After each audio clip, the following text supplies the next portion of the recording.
looks like 30% of people have never backed up files to a separate location other than their computer, which is an interesting problem. So what happens if that computer is lost, stolen, damaged, or compromised?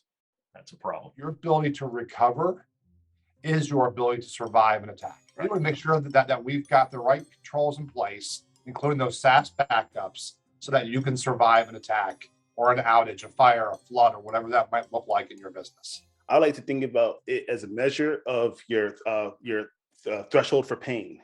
Yeah. Right.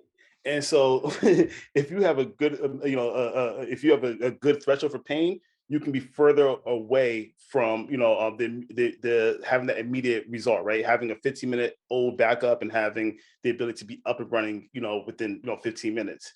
If you have a low threshold of pain, man, you're typically going to have to invest more into the solution to make sure that you can get back in a reasonable amount of time, essentially. How we can motivate the team about the urgency of this issue and how to get started. Start with the assessment. Again, what we don't know can hurt us.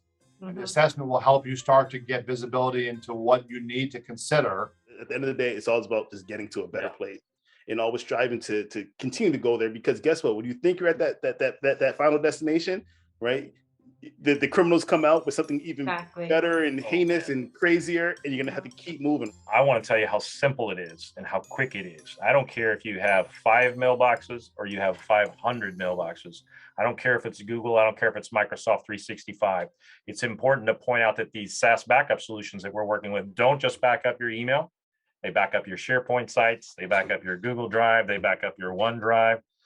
So it's a comprehensive backup, and it literally takes less than 24 hours from the time that you decide I'm going to be smart enough to back up my data for us to be backing up all that data 3 times a day and keep infinite copies of it online.